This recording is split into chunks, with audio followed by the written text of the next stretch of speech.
Assalamualaikum warahmatullahi wabarakatuh. Perkenalkan, nama saya Fani Rahma Pratiwi dari SMK Negeri 1 Kudus. Saya dari kelas 10 Tata Busana 3. Di sini saya akan menjelaskan tentang ciri-ciri makhluk hidup, yaitu tumbuh. Pertama-tama kita akan mempelajari apa itu makhluk hidup. Makhluk hidup adalah organisme yang dapat berkembang biak dan dapat beradaptasi dengan lingkungannya, seperti tumbuhan, hewan, dan manusia.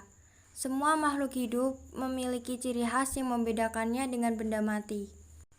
Berikut adalah ciri-ciri makhluk hidup. 1. Bernafas. Bernafas atau respirasi adalah ciri-ciri makhluk hidup sebagai proses mengambil atau menghirup oksigen O2 dan mengeluarkan karbon dioksida CO2 dari tubuh makhluk hidup. Yang kedua, membutuhkan nutrisi. Makhluk hidup memerlukan makanan untuk memenuhi kebutuhan akan zat makanan atau nutrisi untuk menghasilkan energi. Yang ketiga, bergerak. Gerak sebagai ciri-ciri makhluk hidup adalah pada makhluk hidup tidak harus selalu berpindah tempat. Gerak merupakan perubahan posisi suatu makhluk hidup terhadap suatu acuan tertentu. Makhluk hidup dapat melakukan gerak pada sebagian atau seluruh bagian tubuhnya. 4. Bereaksi pada rangsang atau iritabilitas. Makhluk hidup memiliki ciri-ciri dengan kemampuan untuk menerima dan menanggapi perubahan yang terjadi di sekitarnya, atau bisa disebut rangsang. Rangsang dapat berupa cahaya, bunyi, bau, rasa, atau sentuhan. Yang kelima, tumbuh dan berkembang. Semua makhluk hidup akan mengalami ciri-ciri, mulainya hewan, manusia, dan tumbuhan berukuran kecil. Kemudian secara bertahap tumbuh menjadi besar. Bertambahnya ukuran tubuh atau pertumbuhan meliputi tinggi, berat, dan volume. 6. Berkembang biak. Makhluk hidup berkembang biak untuk memperbanyak diri atau menghasilkan individu baru. 7. Mengeluarkan zat sisa. Zat sisa dari proses metabolisme tubuh makhluk hidup harus dikeluarkan. Jika tidak, akan menimbulkan racun di dalam tubuh. Yang terakhir, beradaptasi. Adaptasi sebagai ciri-ciri makhluk hidup adalah kemampuan makhluk hidup untuk menyesuaikan diri dengan lingkungannya. Jadi, yang akan saya bahas adalah materi ciri-ciri makhluk hidup, yaitu tumbuh. Pertumbuhan dalam biologi mengacu pada perubahan berupa bertambahnya ukuran, volume, tinggi, dan massa. Teman-teman, ini terjadi karena selama dalam masa pertumbuhan, sel-sel dalam tubuh makhluk hidup bertambah banyak. Alhasil, jaringan-jaringan dan organ-organ dalam tubuh makhluk hidup pun ikut berubah semakin besar. Nah, perubahan tubuh dalam pertumbuhan ini dapat diukur secara kuantitatif.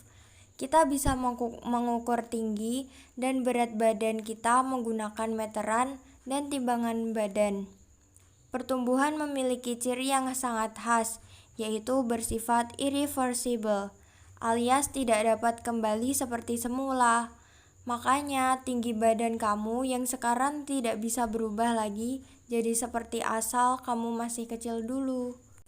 Pertumbuhan dan perkembangan kehidupan dipengaruhi dua faktor, yaitu faktor internal dan faktor eksternal. 1. Faktor internal. Sesuai dengan namanya, faktor internal ini terdapat dalam tubuh kita sendiri. Faktor internal ada dua, yaitu gen dan hormon. Gen memiliki peranan dalam pertumbuhan kita sebesar 60% sampai 80%. Karena gen setiap orang berbeda-beda. Sementara hormon memiliki peranan dalam pertumbuhan tubuh kita saat kita berada dalam masa pertumbuhan. Yang kedua, faktor eksternal. Pertumbuhan dan perkembangan kita juga bisa dipengaruhi faktor yang ada di sekitar kita. Salah satu faktor eksternal yang berpengaruh pada pertumbuhan dan perkembangan kita adalah makanan yang kita konsumsi. Selain makanan, keadaan lingkungan juga mempengaruhi pertumbuhan dan perkembangan makhluk hidup. Selanjutnya kita akan membahas pertumbuhan pada makhluk hidup, yaitu hewan.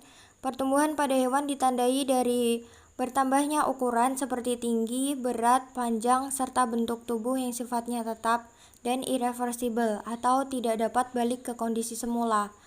Pertumbuhan dan perkembangan pada hewan dibagi menjadi dua fase, yaitu fase embrionik dan fase pasca embrionik. 1. Fase embrionik. Fase embrionik adalah fase yang dimulai dari terbentuknya zigot hingga berkembang menjadi embrio. Yang kedua, fase pasca embrionik. Fase ini dimulai sejak hewan lahir atau menetas. Pada fase ini, kecepatan pertumbuhan dan perkembangan setiap anggota tubuh tidak sama. Selanjutnya, pertumbuhan pada tumbuhan. Pada tumbuhan sendiri ditandai dengan ukuran yang semakin bertambah, akar dan batang yang semakin besar dan kuat. Adapun tahapan pertumbuhan tumbuhan ini terdiri dari 4 tahap, yaitu tahap perkembangan embrio, perkecambahan, pertumbuhan primer, dan pertumbuhan sekunder. 1. Perkembangan embrio.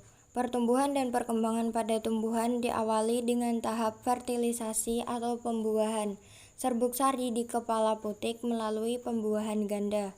2. Perkecambahan.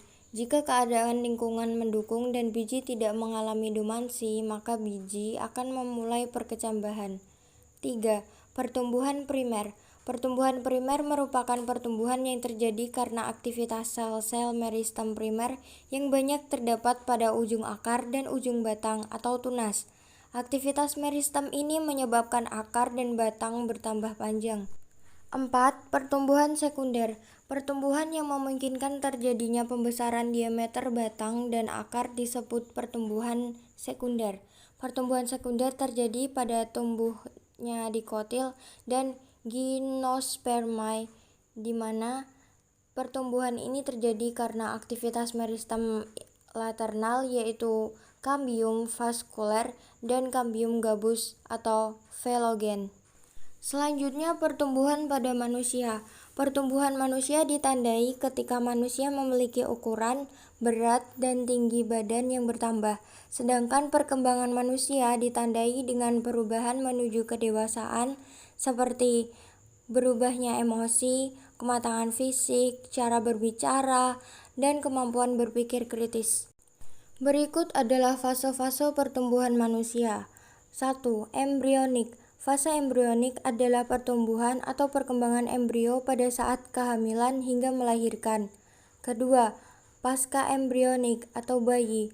Pasca embrionik adalah proses pertumbuhan dan perkembangan yang terjadi setelah lahir. 3. Masa kanak-kanak. Pada masa ini, manusia sudah mulai berkembang secara emosional dan sosial. Yang keempat, masa remaja.